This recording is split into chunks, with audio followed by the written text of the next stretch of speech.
A very good morning and happy Vesak to all committee members and members of Chamiyeta, Singapore, all Upasakas and Upasika. May all you be well, healthy and peaceful always. Today is a Vesak day, a Buddha Puja day. I'm sure all of you know about this ceremony. The Vesak day is to commemorate the birth of Buddha to be Prince Siddhartha, his attainment of enlightenment, Buddhahood, and then his parinibbana. On this auspicious day, it is important, more significant to reflect on the teachings of the Buddha. It's very difficult, very rare that we have opportunity to hear the good Dhamma, or the true Dhamma, Sat Dhamma. If Buddha has not appeared in this world, then we will not have this opportunity to hear the teachings of Sat Dhamma. The word Sat Dhamma means good Dhamma, true Dhamma, especially the teachings of the Four Noble Truths, dependent originations, and the teaching of Anatta, no self or not self. So it's very rare, very difficult to obtain this opportunity to hear the teachings of Sammasambuddha. Similarly, it's difficult or very rare to be born as a human.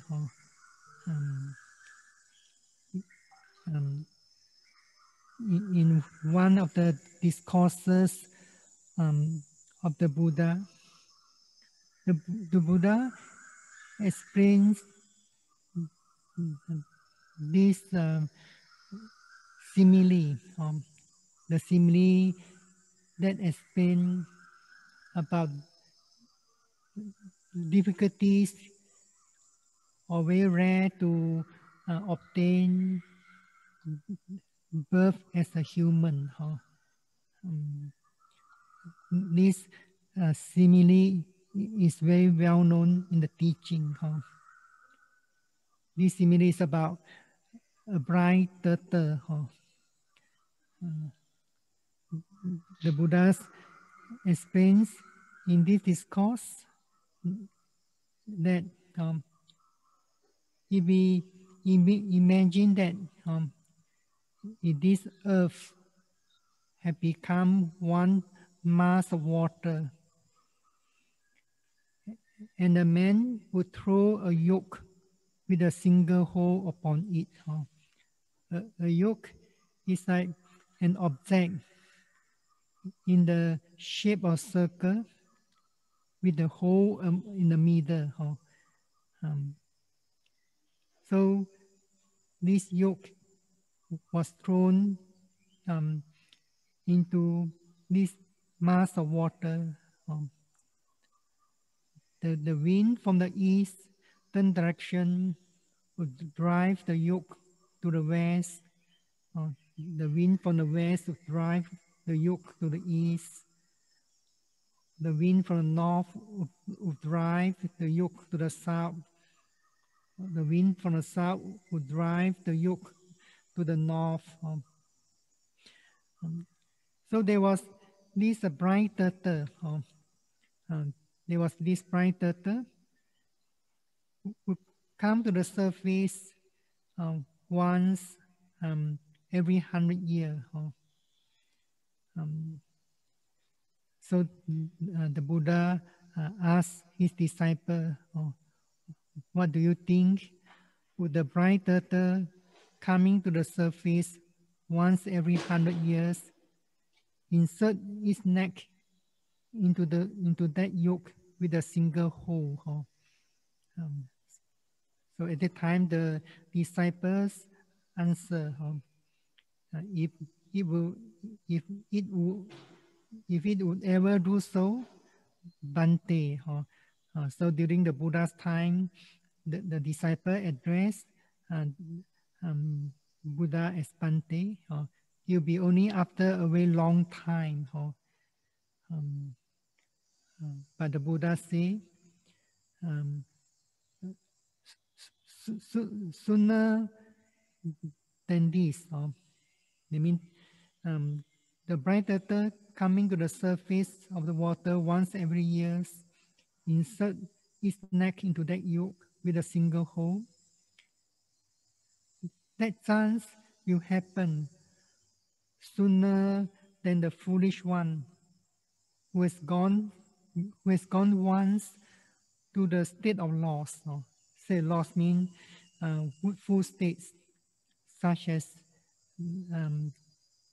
born in the realms of hungry ghosts, in the realms of hell, animal realms. So the chance of bright turtle that would insert its neck into yoke.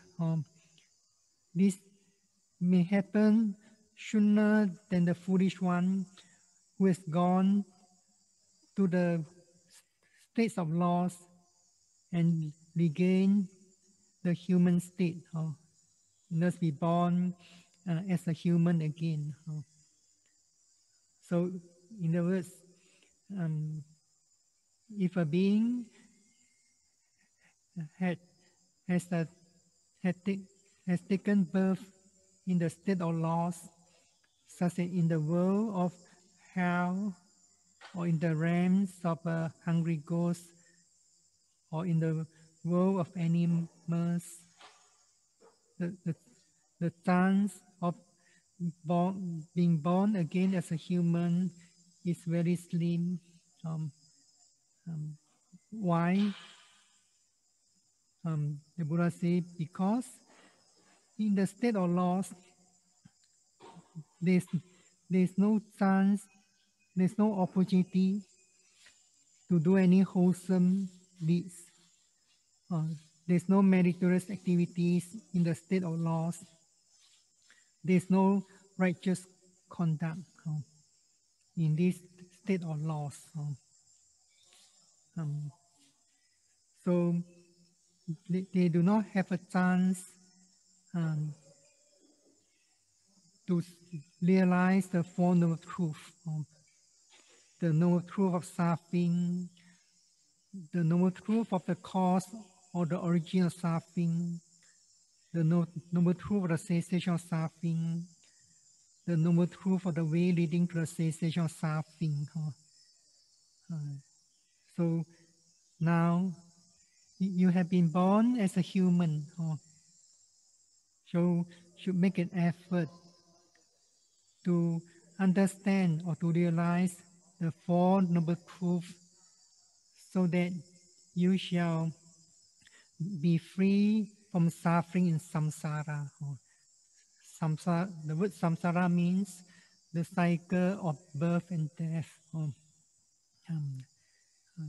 So if one has not yet realized the Four Noble Truths, one may be born again in the state of loss.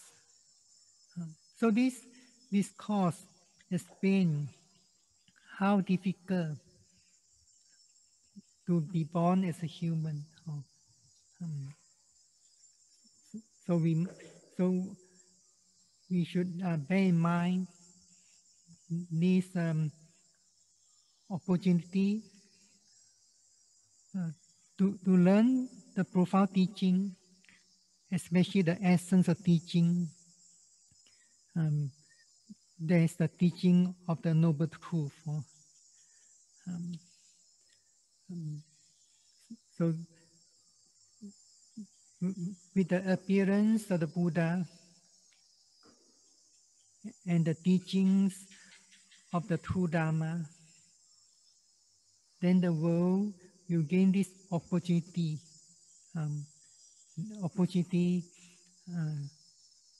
to learn the teachings of the true Dhamma, to realize the form of truth, so that one shall be free from this samsara, or in other words, one shall be liberated from the cycle of birth and death. So as you know, this opportunity is very rare to come. Once the Buddha said, when the Buddha has appeared in the world, if a person has been reborn in hell, this is the inopportune moment. That's not the right occasion for living the holy life. Inopportune moment in Pali is not known as akana, inopportune moment. The opposite of inopportune moment is opportune moment. If one is born in the opportune moment, then one will have the right opportunity to follow the teaching of Buddha, to live a holy life. The word opportune means the right time, right occasion to do something, and will become successful. So the Buddha say, when Tathagata has appeared in this world, but if a person has been reborn in hell, this is one of the inopportune moments. That's not the right occasion for living the spiritual life or holy life. What is holy life? Holy life is a practice of the Noble Eightfold Path, or the holy life refers to the cultivation or development of the 8 factors of the Noble Path. So it's important to bear in mind the 8 factors of the Noble Eightfold Path. The 8 factors of the Noble Path are right understanding, right thoughts, right speech, right actions, right livelihood, right effort, right mindfulness, and right occasions. So the right mindfulness and right concentration. I shall repeat. Right understanding, right thoughts, right speech, right actions, right livelihood, right effort, right mindfulness, and right concentration. So if a person has been reborn in hell at the time of the Buddha, this is an inopportune moment. That means there's no opportunity to live a holy life. Similarly, if one has been reborn in the animal realm during the Buddha's time. This is a second inopportune moment. In other words, this is not a right occasion to live a holy life. There's no opportunity to develop the 8 factors of the noble path. So we should reflect on this. So I shall explain further. When the Buddha has appeared in the world, but a person has been reborn in the realms of afflicted spirits, or in the world of suffering beings, such as world of hell or hungry ghosts. This is a third inopportune moment. There's no opportunity to live a holy life in the state of loss. Then the fourth inopportune moment is that a person has been reborn in certain Brahma world. For example, Asanya Satta. Asanya Satta means non-percipient beings. So a being who is born in this realm, they do not have perception, so they will not know that the Buddha has appeared in the world. If one has reborn there, one would not have the opportunity to live a holy life. So similarly, if one has not yet attained any stages of enlightenment and reborn in the formless world, for example, in the world of infinite consciousness, or in the world of nothingness, or in the world of the realms of neither perception nor non-perception, or in the world of immaterial sphere planes. It's because beings in the formless world do not have the body, so they could not come into contact with the teaching of Buddha. So before the Bodhisattva attained the Buddhahood, at the time Bodhisattva, in other words, when Prince Siddhartha has renowned the worlds, he learned from 2 teachers, but they can only guide him to gain mundane concentration. So one of his teachers was Alala Kalama. He passed away and born in the realms of nothingness. Then the second teacher, Udaka Lamaputta, was born in the world of neither perception nor non-perception.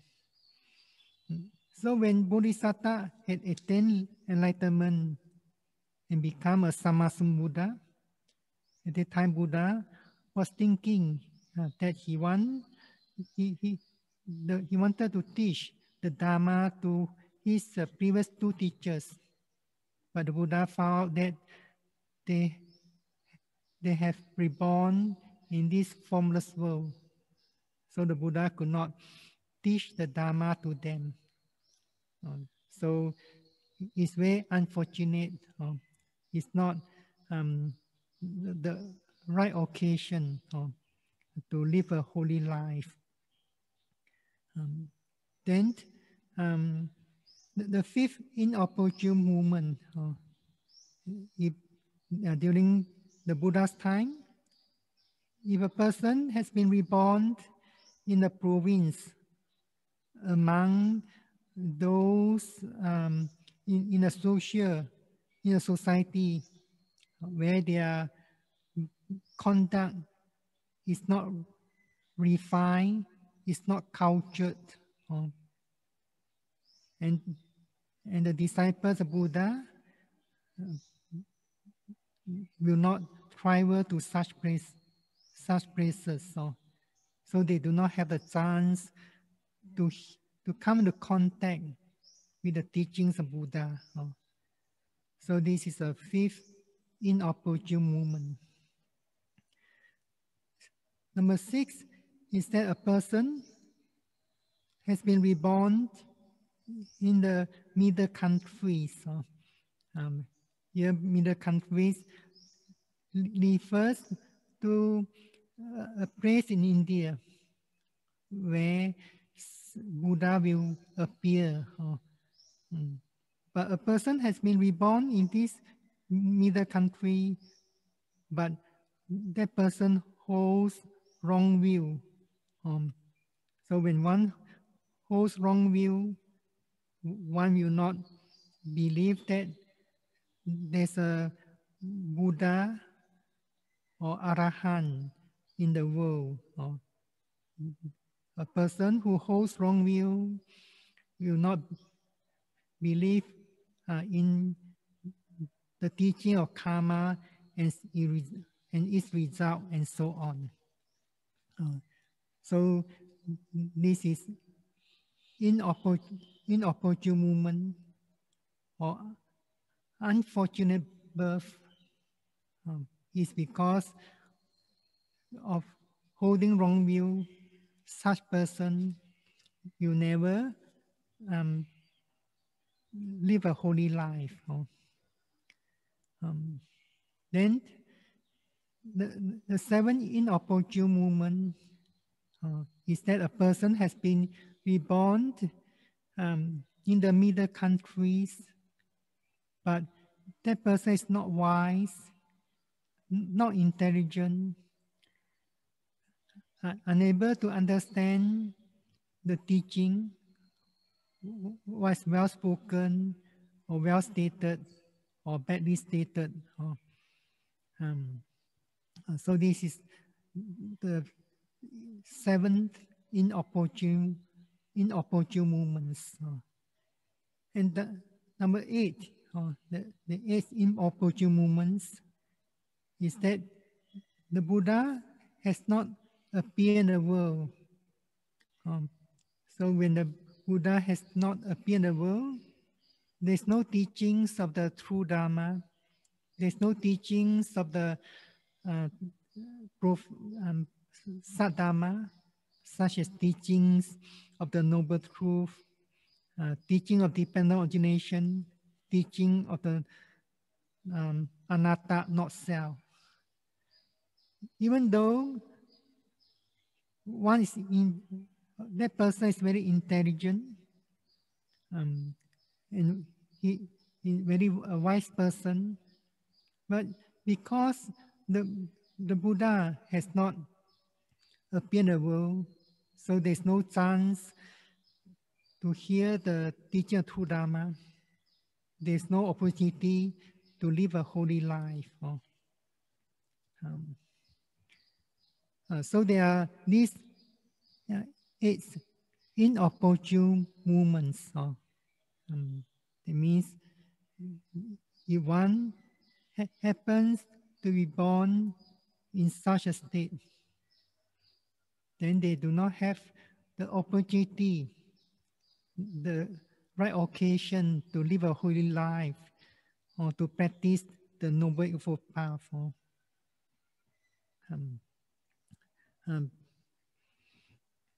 Then the Buddha explained further, but this unique opportune moment, there's the right occasion to live a holy life.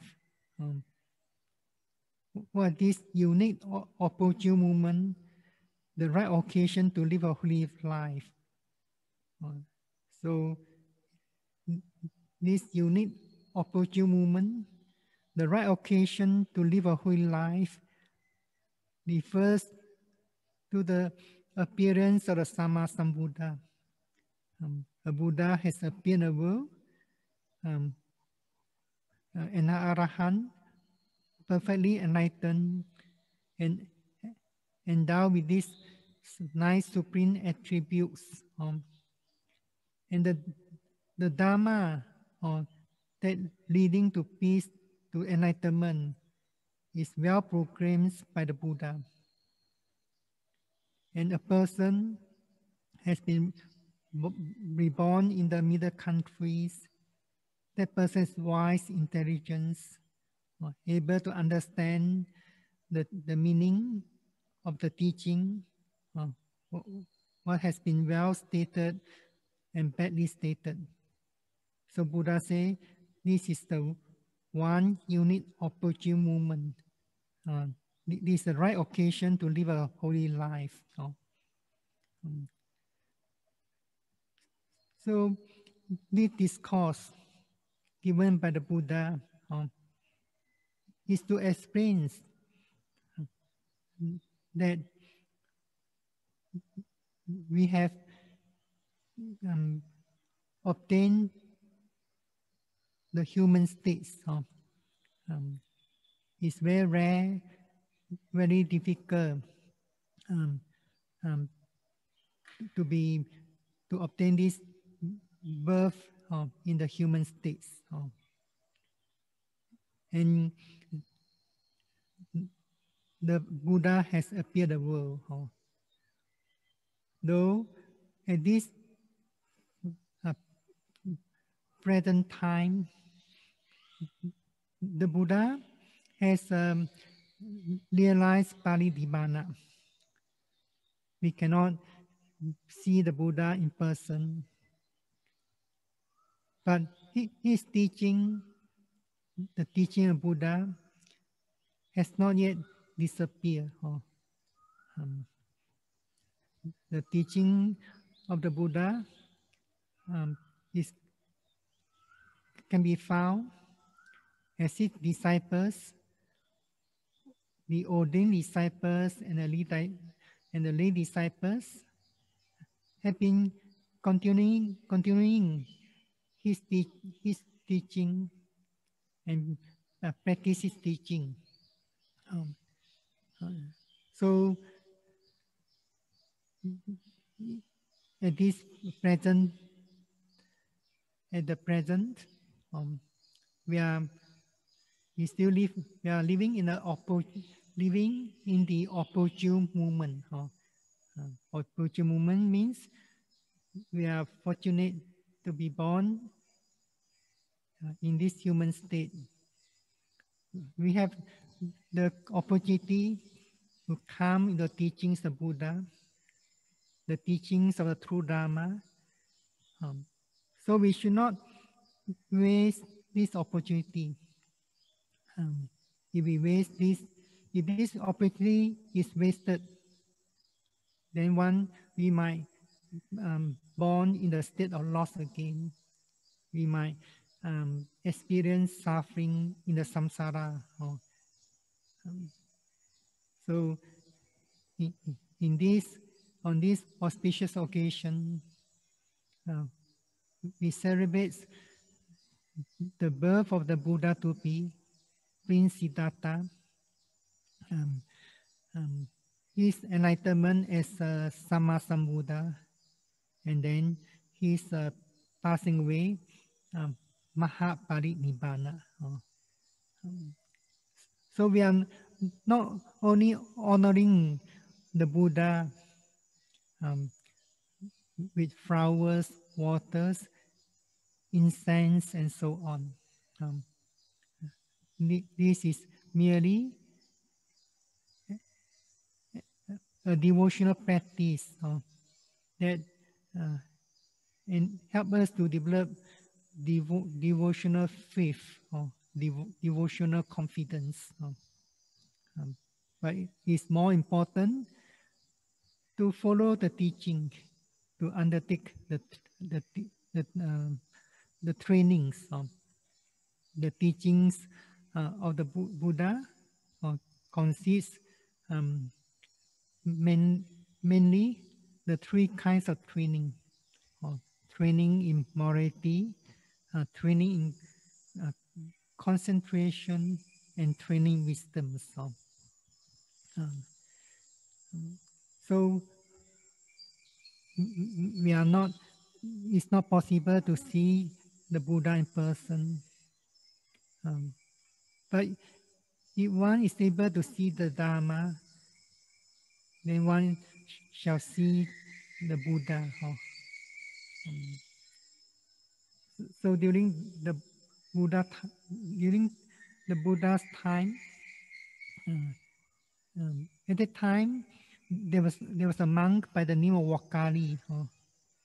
He was very sick. He wanted to see the Buddha very much. Eventually, he made a request through his to his brothers, to other monks, asked them to approach the Buddha, so that the Buddha, out of compassion, will approach the Bhikkhu Wakali, will come to see the Bhikkhu Wakali. At the time, Bhikkhu Wakali was very sick, not able to travel. So the Buddha came to see Wakali, or Bhikkhu Wakali. So Bhikkhu Wakali expressed his remorse and regrets because he couldn't go to see the Buddha. He wanted to see the Buddha very much. For a long time, he always thinking of seeing the Buddha. But the Buddha said to him, why do you want to see this foul body? Foul body means this smelling body. Then the Buddha said further. So this saying of the Buddha is very well known in the teaching. The Buddha said, I quote, one who sees the Dhamma sees me. One who sees me sees the Dhamma. For in seeing the Dhamma, Wakali, one sees me. And seeing me, one sees the Dhamma.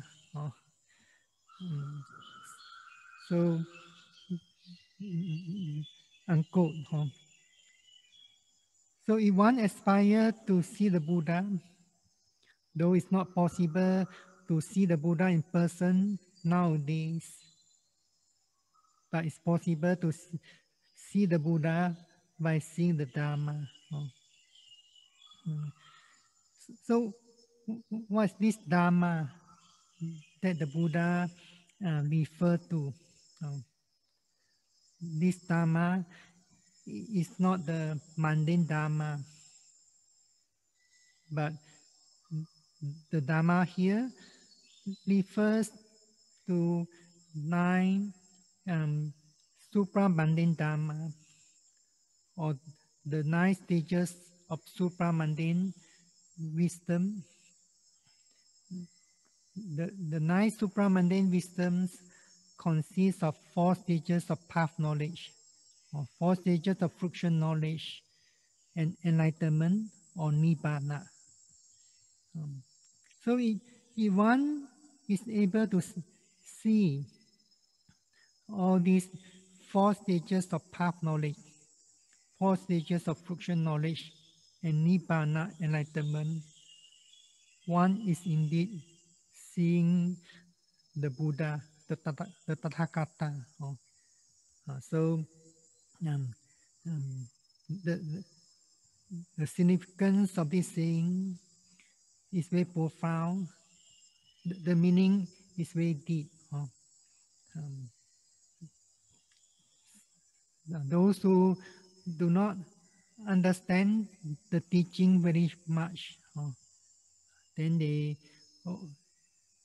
might think seeing the Buddha Rupa is seeing the Buddha. So Buddha Rupa is merely a form. The form helps us to remember the Buddha, to remember the great attributes of the Buddha, such as the attribute of Arahant, attribute of Sammasambuddha, and so on. And to remember his teaching, his teaching in general is known as Dhamma. So Dhamma here, in this case, is the supramundane Dhamma. So if one aspire to see the supramundane Dhamma,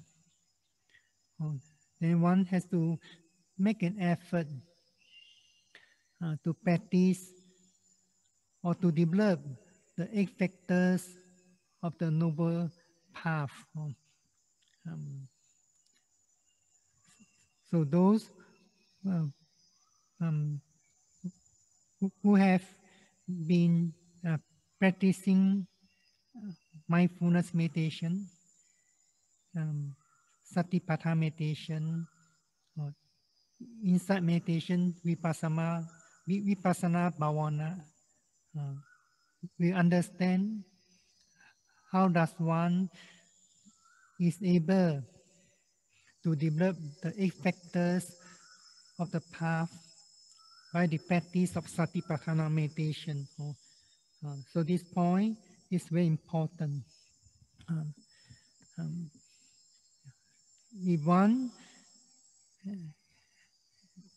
did not put forth effort to develop the path, the 8 factors of the path, then one shall not be able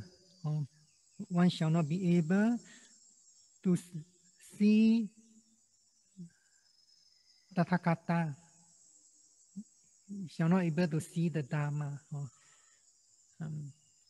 So when one practices Satipatthana or mindfulness meditation, one is in fact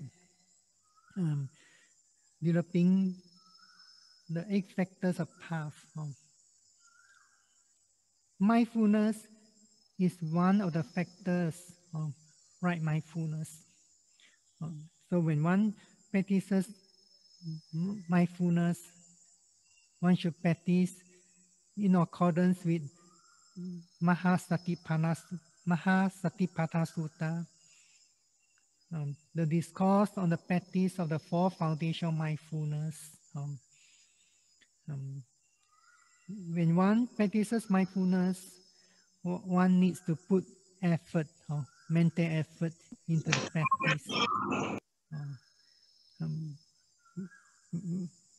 When mindfulness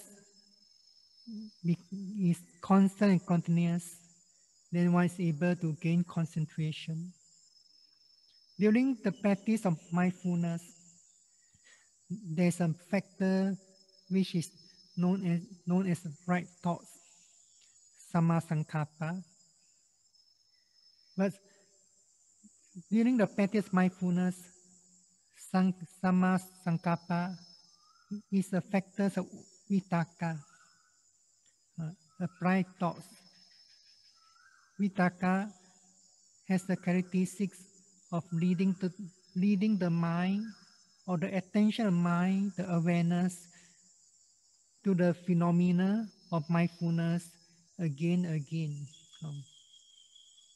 So when the concentration is deep enough,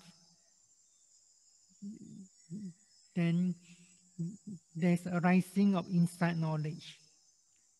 realizing the true nature of mental and physical phenomena. That's right understanding. So during the practice of mindfulness, these are the 5 factors we know as the working factors. Right effort, right mindfulness, right concentration, right thoughts, and right understanding. So when one practices mindfulness diligently, at that time one will not get involved into wrong speech, wrong actions, wrong livelihood.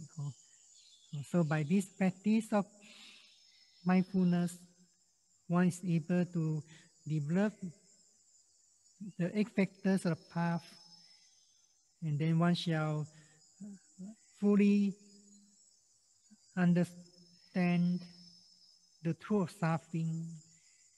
One shall be able to abandon the cause or the origin of suffering and experience the cessation of suffering. So in that way, one will see the Dhamma and see the Tathagata, the Buddha. So one should remember the importance of the practice of mindfulness. And this practice mindfulness will lead to the ultimate refuge.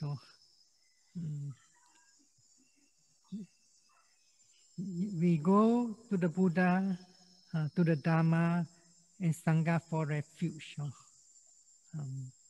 But one must rightly understand that the refuge is not found outside. The refuge should be established in one's own mind. So the refuge, sometimes those who do not understand the teaching will go to the Buddha, Dhamma, Sangha for refuge. They have the idea that the Buddha or the Buddha, Dhamma, Sangha will give them the refuge, give them the protection, you protect them from harm and danger, and so on. You protect them so that they will be free from harm and danger. They may pray to the Buddha so that their life will be safe, their business will be prosperous, and so on. If the wish is not fulfilled, or if their prayers is not fulfilled, they will be very disappointed. They will be very disappointed, and sometimes they may left the teaching. So we should know the significance of refuge. So before I end the talk, I shall quote this paragraph from the Mahāparinibbana Sutta, the discourse on the great passing away, the Buddha's last days. So this paragraph is also found in other discourses. I quote, so the Buddha said to Ananda, I quote, dwell with yourself as your own island, with yourself as your own refuge, with no other refuge. Dwell with the Dhamma as your island, with the Dhamma as your refuge, with no other refuge. So how does one dwell oneself as one's own island, with oneself as one's own refuge, with no other refuge. So here, the Buddha taught us to take the Dhamma as a refuge.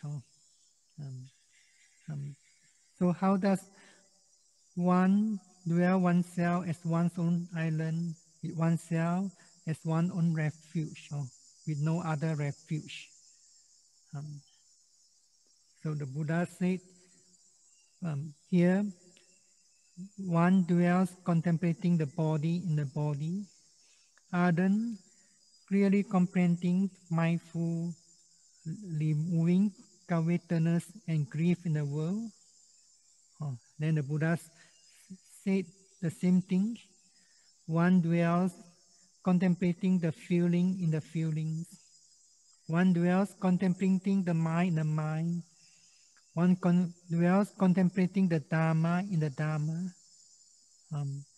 Ardent one, in those one, put forth strenuous effort, clearly comprehending, mindful, removing covetousness and grief in the world.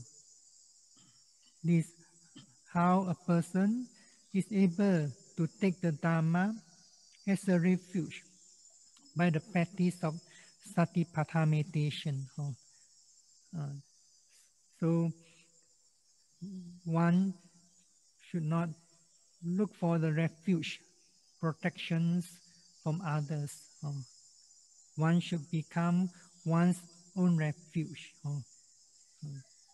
So we have this opportune moment, the right occasion to live a holy life.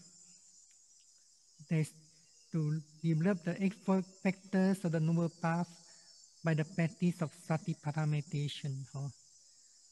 So when one has accomplished in the practice, one has developed the 8 factors of the path fully, then one shall gain the knowledge, the right knowledge, to realize the Four-Noble Truth.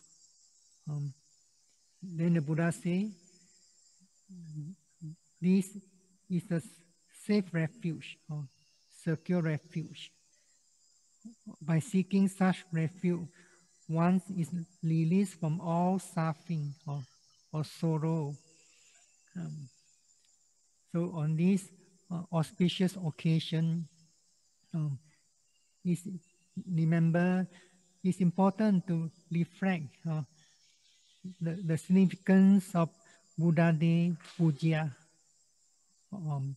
If you wish to pay homage to the Buddha, if you wish to pay respect to the Buddha, Dhamma, Sangha, then you should take the Dhamma as your refuge. And this Dhamma is not the super mundane Dhamma. As you know, at the end of the talk on Dhamma, or at the end of the day, during mindfulness meditation retreat, we will chant these verses, Imaya, Dhammanu, Dhamma Patipatiya, Buddham Pujemi, and then Dhamma Pujemi, Sangham Pujemi. The Dhamma here refers to the 9 Lokuttara Dhamma that consists of 4 stages of path knowledge, 4 stages of fruition knowledge and Nibbana. Dhamma Patipati means this practice Dhamma in conformity with these 9 stages of Lokuttara Dhamma, 9 stages of supramundane wisdom. By this way of practice, I pay my homage or respect to the Buddha, Dhamma, Sangha. So Buddha Puja is not merely offering of flowers, lights, incense, water, and so on.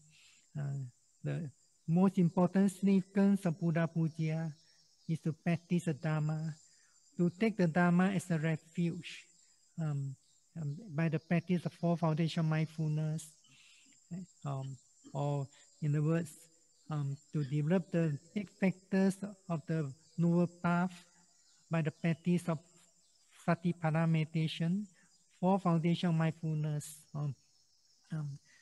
So we should make this noble aspiration on this auspicious day, that we shall take the Dhamma as a refuge.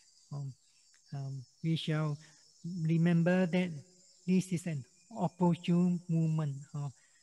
This is not an inopportune movement. So this is an opportune movement. That's why we must be heedful. Apamada, the Buddha say, apamada. Before the passing away of the Buddha say, Vayat Dhamma Sankara, apamadena sampadeta. All conditions, phenomena, subject to passing away. Accomplish your training with mindfulness. It means all the practices related to these 3 trainings, Sila, Samadhi, Panya, should be accomplished with the practice of mindfulness. So I wish all of you, especially all members of Chamita Singapore, all Upasakas and Upasika, whenever you have gone to the Buddha Dhamma Sangha as a refuge, you are known as Upasaka, lay male disciples, and Upasika, female disciples. And so it's important that one should have the right understanding and be heedful all the time. So I wish all of you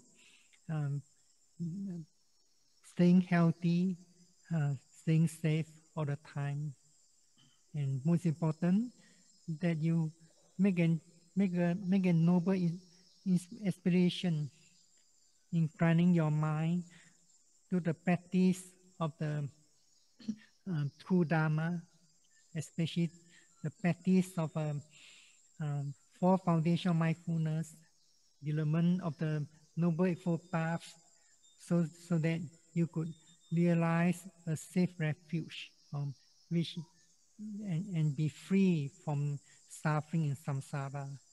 So may all you be well, happy, and healthy always. May all of you will realize the ultimate aim of following the teaching Buddha and live in ultimate bliss. Sadhu. Sadhu. Sadhu. Okay, Venerable Sadhu. Yes, thank you very much for your good Dhamma talk for us. And on behalf of the Chamita Singapore and members, we are wishing you a good health and long life. Yes. Sadhu, sadhu. So we have to continue the last program of the inspiration and sharing marriage and chanting more the chanting meter in full. So please repeat after me. Ada imaya. Ada imaya. Patipadaya. Patipadaya. Yara maranamha. Yara maranamha. Parimuci sami. Parimuci sami. Idame punyam. Idame punyam. Asawakaya wahang. Asakaya wahang. Otu. Idame silam. Idame silam. Maga pala yanasa. Maga pala yanasa. Pacayo. Pacayo. Otu. Otu. Imano punya bagam. Imano punya bhaga. Sapa satanam. Sapa satana. Dema. Ima. Sape sata. Tapi sata. Sukita hontu. Sukita hontu. Sadhu. Sadhu. Sadhu. So we shall chant the honoring, the verses of honoring the Buddha, Dhamma, Sangha, our parents and teachers. Imaya. Imaya. Dhammanu Dhammapatipatiya. Dhammanu Dhammapatipatiya. Buddhang pujemi. Buddhang pujemi. Imaya. Imaya. Dhammanu Dhammapatipatiya. Dhammanu Dhammapatipatiya. Dhammam pujemi. Dhammam pujemi. Imaya. Imaya. Dhammanu Dhammapatipatiya. Dhammanu Dhammapatipatiya. Sanghang pujemi. Sangham pujemi. Imaya. Imaya. Dhammanu Dhammapatipatiya. Dhammanu Dhammapatipatiya. Mata pita ro pujemi. Mata pita ro pujemi. Imaya. Imaya. Dhammanu Dhammapatipatiya. Dhammanu Dhammapatipatiya. Acariye pujemi. Acariye pujemi. Sadhu, sadhu, sadhu. Yes. We have to chanting the Chanayita Metta. Yes, please continue. Uro Senya Anyeta Lampakavati Vasi Metta Senya Aita Lampakavachomasi Tadawa Mantamya Imaka Imya Chanta Shivasi Tadawa Mandavi Tiyatri Chamaya Shivasi Buddha Sadhana Shivya Gava Anandamasi Tadawa Mananya Uveja Dukha Kate Masi Sadhu, Sadhu. Okay, thank you, Sayadaw and everybody. Now we are successfully close the ceremony. Yes, sadhu, sadhu, sadhu.